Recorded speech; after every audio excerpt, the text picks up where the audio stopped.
Good morning. This week we are concluding chapter 15 in John's Gospel with a message that is perhaps at first a little hard to hear. Now, before we can really learn the lessons that are there for us this morning, we need to see what Christ is doing first with his disciples. You see, what may at first appear a rather harsh and difficult message is actually an important balance with everything that he's already said previously in this chapter. You see, expectations are a powerful thing. They are something that we all have, even if we're unaware of them. When I was lecturing in Old Testament, I would have a class which was the Old Testament view of marriage. And one of the interesting conclusions from numerous pieces of research that I included was that many marriages fail because of disappointment. And this disappointment usually stemmed from having unrealistic expectations as you went into the marriage. They put an unbearable strain on things. With this in mind, when I lead premarital classes, I usually ask a question which is quite telling. I'm listening in, as it were, when I ask, what do you expect from marriage? Now, if the answer reveals that their expectations are based on a fairy tale rather than the scriptures, then there are some serious conversations to be had. Of course, while I normally encounter unrealistically high expectations, we could, of course, have unfair low expectations as well, which can also lead to difficulty because you're setting yourself up to fail before you've even begun. Either way, the point is that expectations are powerful. And when they fail to match with reality, they lead to disappointment and usually failure. Now, addressing the reality of the situation is exactly what Jesus is doing with his disciples in these few hours before his betrayal. As I said before, he is preparing them for his departure. This is what we've seen thus far. In chapter 14, we see him begin by encouraging the disciples. He tells them that though he is leaving, it's with a good purpose in mind. Let not your hearts be troubled. Believe in God, believe also in me. In my Father's house are many rooms. If it were not so, would I have told you that I go to prepare a place for you? And if I go and prepare a place for you, I will come again and will take you to myself, that where I am, you may be also. So he encourages them by explaining that the path that they've got to walk actually has a clear destination in mind, a goal that is beyond description. And he tells them that the journey on the path itself is underpinned by the power of God. Indeed, in verse 12, he tells them that they will go on to take part in greater things. So as we see, he starts by encouraging them. He then comforts them with the promise that he would not leave them helpless, that this path that they walk with his great destination in mind is not to be taken alone. I will ask the Father, and he will give to you another helper to be with you forever, even the Spirit of truth. And later on he says, I will not leave you as orphans, I will come to you. So, having been encouraged about where they are headed and comforted regarding whom they walk with, he then teaches them how they are to walk on that path. That's what we saw earlier in this chapter. Abide in me and I in you. As the branch cannot bear fruit by itself unless it abides in the vine, neither can you unless you abide in me. I am the vine, you are the branches. Whoever abides in me and I in him, he it is that bears much fruit. For apart from me, you can do nothing. That's how we're supposed to live.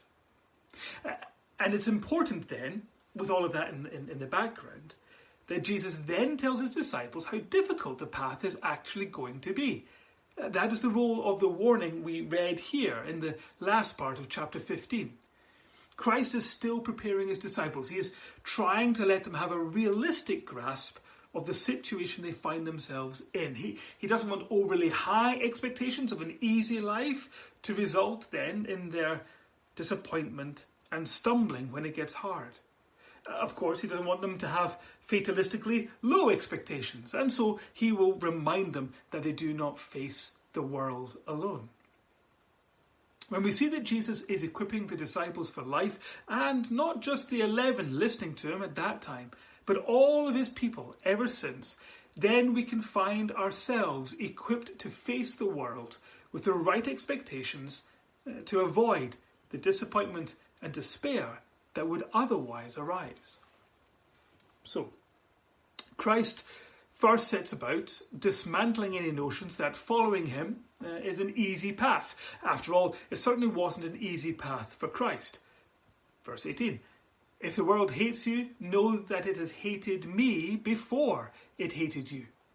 Now, some of you may be putting some hope in the if at the beginning of that phrase, if the world hates you.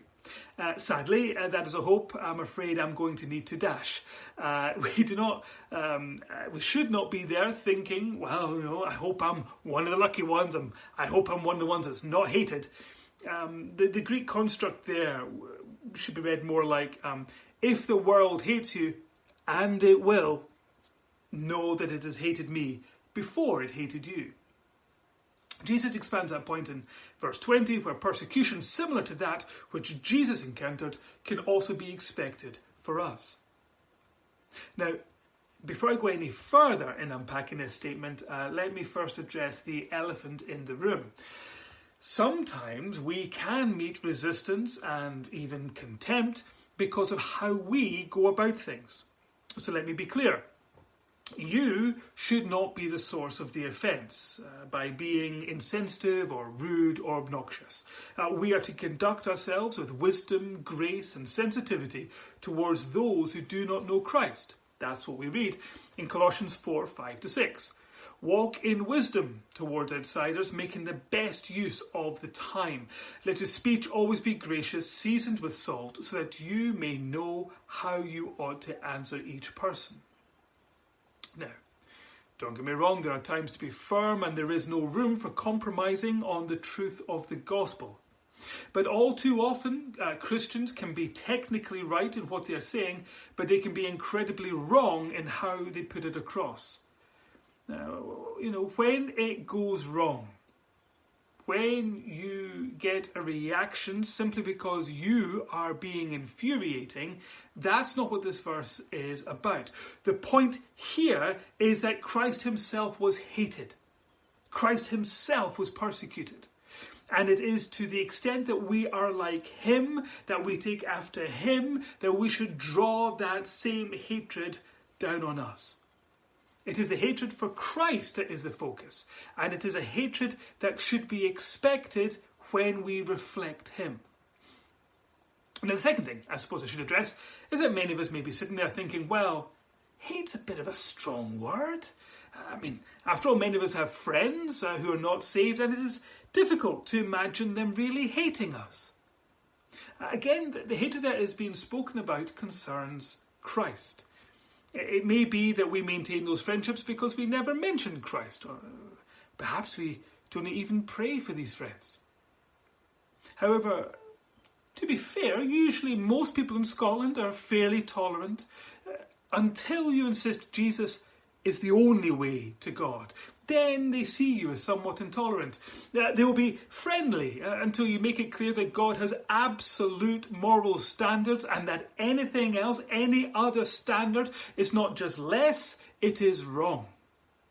Then you appear self-righteous and judgmental. They will be tolerant of your Christianity until you refuse to lie to cover up their wrongdoing or to cheat in favour of your employer.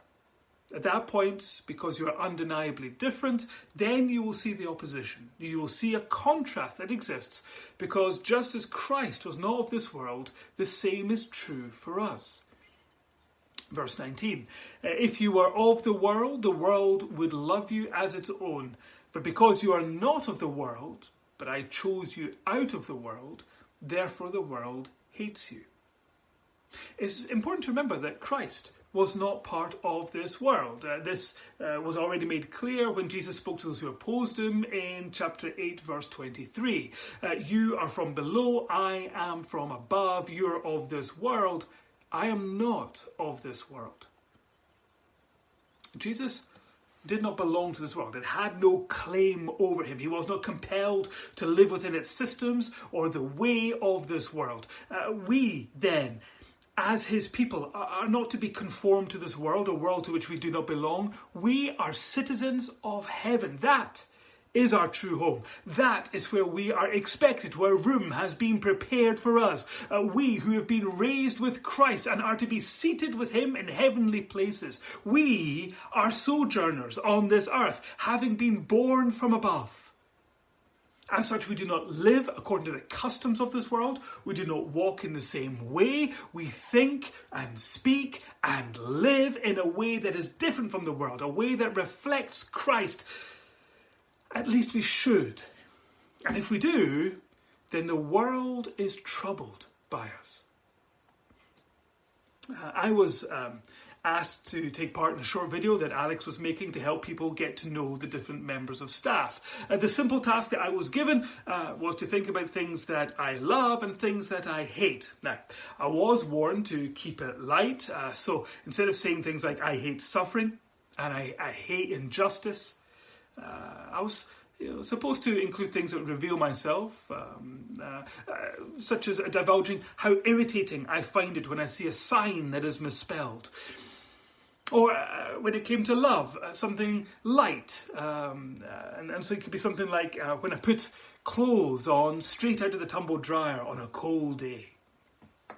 Anyway, one of the things that was on my list I never actually got round to say was I really love the moment when I remember I am a citizen of heaven. That moment when it really kicks in. You know, and often that moment is when pressure is being applied to measure up to some other people's expectations. And that little expectation is punctured. That wonderful moment where I remember that I'm a citizen of heaven, so therefore I have one judge, and he's not concerned with any of the ridiculous mundanity that the world says this is important, that the world says this has merit. I do not belong to the world. It has no claim on me. It cannot dictate how I am to think, how I am to act, and what value I have. I am a child of God, and so my focus, my concern, the centre of my entire being is not down here. I am free. My joy is full, and there is nothing in this world that can even begin to imitate what I already possess. It reminds me of an occasion when I was a young teenager, a good while ago. In school, we were supposed to imagine what we wanted to do in the future, what occupation we were going to aim toward, as it was going to affect what subjects we chose to do in school the following year. And I remember being sat before a board and completely disinterested looking deputy rector as he's sitting there waiting to find out what I want to do. And so he goes, what do you want to do when you're older? What do you want to be? And of course he's expecting me to say, I want to be a teacher, I want to be a policeman, I want to be whatever. My answer was, well, as a Christian, I want to be like Paul and I want to be content. Understandably, the teacher looked at me with utter contempt, saying, clearly, boy, you do not understand the question. Me being me, I replied, no sir, you clearly do not understand life. We don't play the games of the world. We are called to be different, to have a different goal, to be different, to see things differently. The passage this morning comes after what we've been talking about last week, when we were considering the love of friends, specifically being a friend of Jesus. You see, given the incredible statement that it was to be a friend, you cannot be friends with both sides. As we read in Matthew 6:24 or James 4:4, you cannot be on both sides. You cannot serve God and the world. The Old Testament describes the sharp contrast between the two as a contrast between life and death. God, the holy author of life, is compared to a world broken, sinful, and in the grip of death.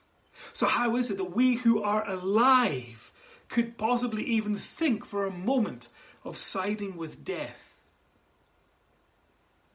Now, having said all of this, it is perfectly understandable that we might be tempted to have somewhat low and unfairly low expectations.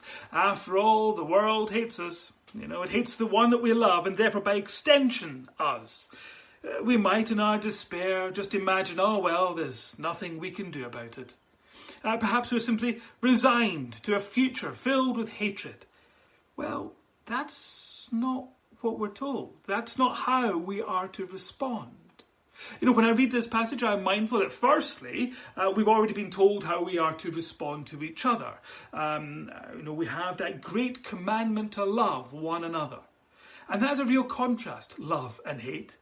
And in light of how the world should see us, the love for each other becomes even more precious, even more important for our day-to-day lives. But secondly, we read this text and we see how we are supposed to respond to the world. If the world truly does hate us, then Jesus is clear that this is because they do not know God the Father, as we see in verse 21. But all these things they will do to you on account of my name, because they do not know him who sent me. This is not a reason for us to throw up our hands in despair and say, oh, well, what's the point? This is an invitation to go out into the world and show the Father to it. As we see in verse 27, we are to be witnesses. That is our response. We are to speak in truth and love and demonstrate God's love. In every interaction we have, we need to be able to share our faith in our actions, never afraid to let people know whose name it is we act in. Never afraid to talk about him when the time is right, but always in a way that gives him the glory and shows others love, contrasting to the hatred. We're not simply called to show hatred, maybe of a different type. We are called to be different. And we do not even do this alone. Instead, as we see in verse 26 and 7, but when the Helper comes, whom I will send to you from the Father, the Spirit of truth, who proceeds from the Father, he will bear witness about me. And you also will bear witness, because you've been with me from the beginning. We cannot hope to act in God's name or speak in God's name if we do not possess God, the Holy Spirit, within us. We always need to remember that it is by the Spirit, not by our own efforts, that we will show the Father to the world. It is a fact, however, that some people will not want to know. Many will reject God. They'll reject what he is doing and what we are saying in his name. But that has always been the case. It will always be the case. This is what happened to Jesus. Even when he made it absolutely clear who he was, even when there was no longer any denying that he was the Christ, people still rejected him, as we see in verse 24. The point, though, is that some people will listen. Some people will open themselves up to God's truth. But this can only happen if we stop focusing on how the world, hates us, how it might make us feel, and if we focus on him. Remember, the hatred that we might have directed in our direction is really animosity towards Christ. It's not about us. And when we remember that, when we see beyond this opposition, we wake up to the fact that people need to hear, and that we are the ones called to be witnesses. As Paul tells us in Romans 10:14, how then will they call on him in whom they have not believed? And how are they to believe in him of whom they have never heard? And how are they to hear without someone preaching? Jesus did not just go out into the world and complain that the Jewish leaders were trying to kill him, or that he was not being listened to by everyone, or that his followers were being ostracized, or that he was being chased out of some of the towns. No, that's not how he responded. This example for us. No, he found people in every situation that he could find. People in authority and people with no authority. The educated and the uneducated. The tax collector, the adulteress, the widow. Fishermen, soldiers, rabbis, and all other walks of life. He found these people where they were by showing them love and telling them the truth. And as I've been saying from the outset, we are to reflect Christ. So this too is how we are to act. We're not to throw our toys out the pram when the world does not conform to our standards, when the world looks at us in confusion and anger and hate. We are to respond to hatred with love. When we read about the hatred of the world here, it is not something that we're to complain about. It simply reminds us of the calling that we've been given, of the Holy Spirit that enables us to stand and give witness in who we are and with what we say. We need to remember that ultimately the hatred is actually directed towards God, and that the love that we show each other and the love that we show the world too comes from that same God. The ability to be a good witness comes from God. And so when opposition is directed towards us, yes, it's easy to forget that it's all about him. And when we do, we can be worn down. We can lose that contentment that is ours. But remember, we are citizens of heaven. Opposition is a reminder of our calling to tell the world that there is a Redeemer that we know, a Redeemer that they too could call their own. Amen.